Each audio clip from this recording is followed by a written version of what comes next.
So hey, what's up guys, Box here and welcome back to another episode of the F1 2020 driver career mode, and today we're heading into the next round of our 10 race season here with Renault. So let's see how we get on. So the exciting news is that Fernando Alonso has been signed for Renault in 2021 as well, so we can expect to see him return in next year's game on the Renault. So that is really exciting. I wonder whether they'll switch it to the blue livery. I do wonder that. Don't know if they will. We'll have to wait and see. But anyway, back to this career mode. Last time out we had a really fun race out at Zandvoort. So if you missed it, make sure you go to the channel, check it out, because it was a really top episode. And hopefully we can have another top race today here. So taking a look then, we're in 4th place in the R&D tree, which is good. So I do want to get in and do some upgrades, because it is a short season and I've noticed that stuff costs more. And what I'm going to go for, I'm going to upgrade the powertrain and upgrade our engine, because, well, I think we need it, and we'll go for the 20% chance of failure just so we get it done. It will take a little bit longer, but I'd rather it get done properly the first time around. Watch it fail as well. Watch it fail, but we'll see. So we're going to get that upgrade in. 2,000 that costs, and I think it's because it's only a 10 race season. So let's get in an advanced time a little bit, and here we go then. Round number 2. It's going to be the Spanish Grand Prix. We're going to have to look after the tyres around here, and in terms of our facilities, there's nothing really we can do on facilities because it's not my team career mode, but I do want to keep an eye on what everyone in terms of upgrades brings to each race. The engine's looking fine for the Grand Prix as well, gearbox looking fine as well, our contract's looking good too, and Daniel Ricciardo, a tough old teammate to beat. Obviously he's going to McLaren, and these are the championship standings. So let's head down to the grid then. We'll get some practice under our belt, and then we'll head into qualifying and the. So during practice things were looking pretty good.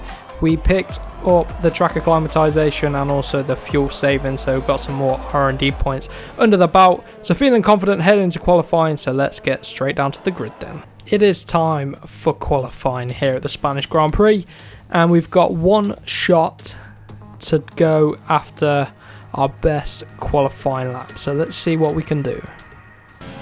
Qualifying, one shot quali, what can we do? P4 currently at the minute, so let's see if we can get ourselves a decent lap. So apparently we're in the 4th quickest car as well. One shot quali's tough, and I'm doing one shot quali just because we've got 2 career modes on the go, and this is meant to be our sort of faster paced career mode, so I'm going for just the one shot. I think it's just our engine that's lacking a little bit here, but you can see we're dropping down the order a little bit, losing the rear, and we might end up in P11 again, which has its upsides and its downsides, but its major positive is that you can start on whatever tyres you like. Whoa! So, not ideal in quali, not even going to get P11, we're going to end up in P13, so the team will be disappointed with that, but we know F1 2020, the AI are very strong in qualifying, so we've got to work it out in the race, but I'm confident we've got the race pace in this Renault car. Right, before we get into the race, I am going to do an upgrade on the car. Aero is looking good, chassis is looking good, engine could do with work, but can't do anything at the minute with that upgrade going on. So I'm going to get in, and we're going to go for aero, I think, and I want to increase a front downforce, so we'll get that part on the car. Don't want to rush it. Develop the upgrade, so 25th of May, that's pretty close to our engine upgrade, which is coming. When was it coming? I don't really know when it's coming. It was say here, wasn't it? 25th of May for both. So there we go. That race weekend we'll get an engine upgrade and an aero upgrade too. So let's head into the race then for 17 laps at the Spanish Grand Prix. Right then, in terms of strategy, I'm just going to take out a lap of fuel, so we've only got one extra lap. And then I'm going to roll with what we've got. So we're going to go for soft tyres here. Let's see what we can do off of the line. So we get decent launch. We've ended up with P12, so I think someone must have got a grid penalty. So this is where we'll probably struggle against the racing points. Come on, we're desperately trying to gain. Someone up the inside, but got to be careful of our McLaren friends. They have the same engine as us, but they're probably our closest rivals because we're pretty much neck and neck in terms of chassis and aero packages. But we've got the exact same engine pretty much. So up the inside, although we are the factory team, so we can give ourselves the engine upgrades early if we want. Right then. Settling into P11. Our teammate is best of the rest, 7th place, and then he's got 2 McLarens, so it could be a tight race with the McLarens. This track, although you do need a good engine obviously down the long main straight, it's more about aero and chassis performance through the corners, so hopefully we can clear the racing point pretty soon. I'm trying to get alongside, trying to be aggressive with him. Side by side still, side by side. Oh, was there a little bit of contact there with Stroll? Take a look at a replay then. Up the inside we go.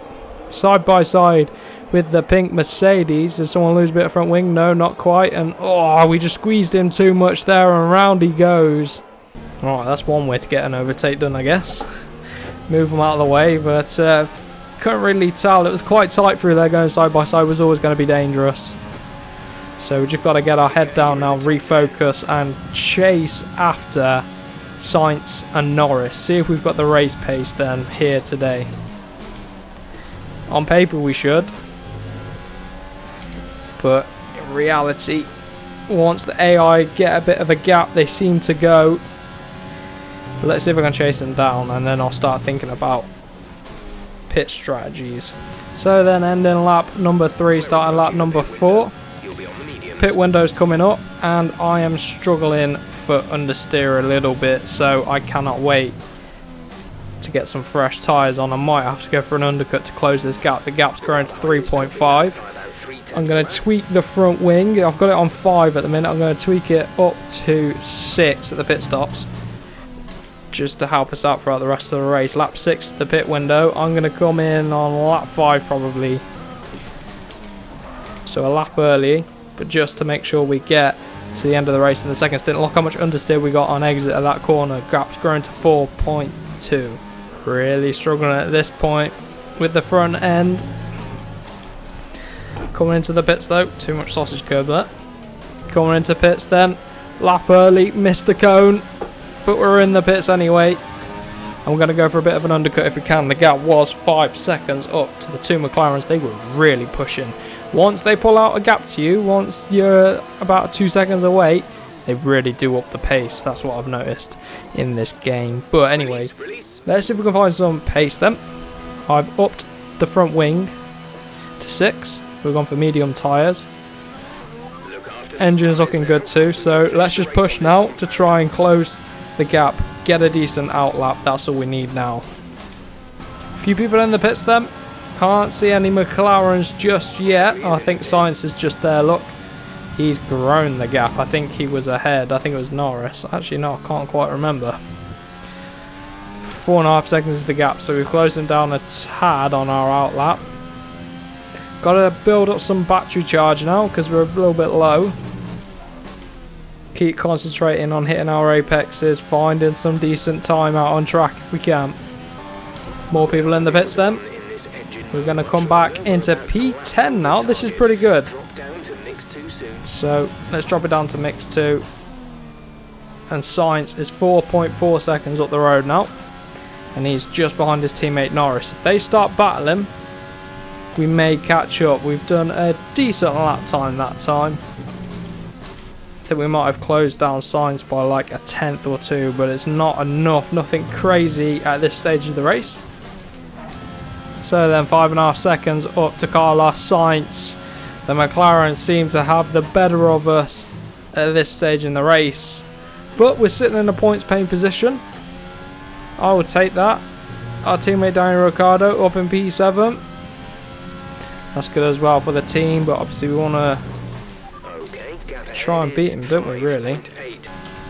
So I've been pushing quite hard over the course of the last 3 laps since the pit stop maybe. And I've noticed that front left tyre is taking an absolute beating. Look, Gasly's 2.5 seconds behind. He was about 3 seconds behind, so I'm a little bit worried about the guys behind, especially if I make mistakes like that. So let's use some ERS. I was saving up some battery just to try and use down the straight. So I've got, what, 6 laps to go?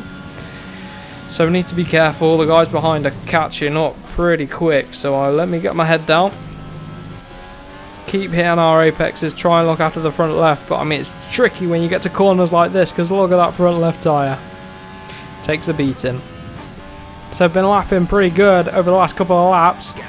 Getting pretty close to my personal best this race. And we're actually keeping Gasly at bay.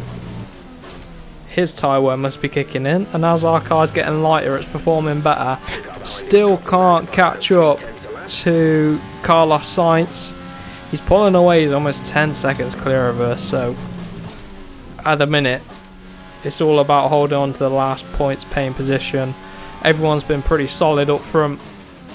It's been a bit of a lonely race today, but we should bring home a point, which I will take. I'd like to get maybe 8th. But just couldn't make it work here today. Maybe I should have worked a little bit harder on the car setup. But we'll see, won't we? We'll see.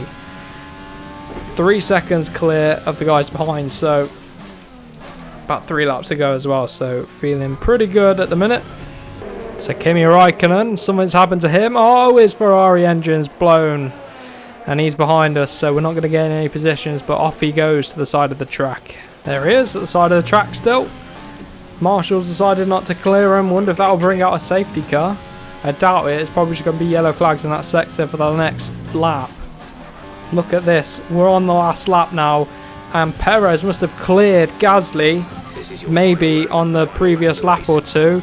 And he's caught up at a rate of knots to us. So this is going to be pressure on. Wow. A second a lap. He's got a lot of pace in that pink Mercedes. So, gotta really push on this final lap if we want to keep this last point. He knows how much this point could mean to the Racing Point team. A lock up down the hill on the front left. Look at our tyres. Wow, 50% wear. He's right there. Can't afford to make any mistakes. I've set a personal best first sector on this lap, but I don't even know if that's going to be enough. Verstappen takes the win. Hamilton fast lap of the race. What's it going to be from us in this second sector? Another personal best, so I'm pushing. Only just, but I mean, that's forgivable on 50% wear on the front left tyre.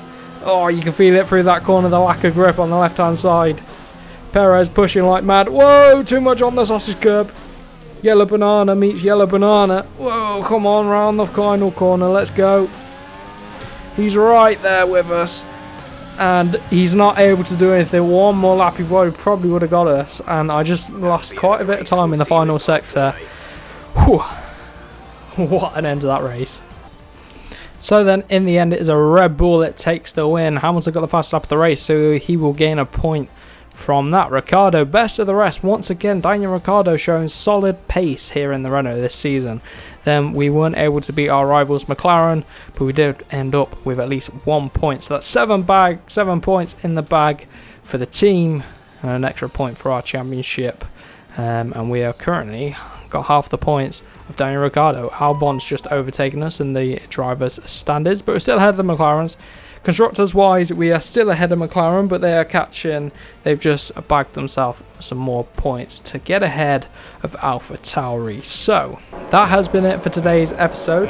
I really do hope you have enjoyed the episode, and it wasn't as interesting as the last race, but it was very tight at the end of the Grand Prix. But overall, solid race. Really had to manage the tyres around here. You always do at Catalonia. So let me know what you guys thought down below, and what you thought of the series so far. Next round, we'll be heading out to Monaco for this first street circuit, and the only street circuit on our mini season in driver career mode. So I hope you guys are looking forward to the next one. And for now, if you are new around here, smash that like button, share around with your friends, and do not forget to subscribe for more F1 2020 gameplay. So I'll see you guys in the next one.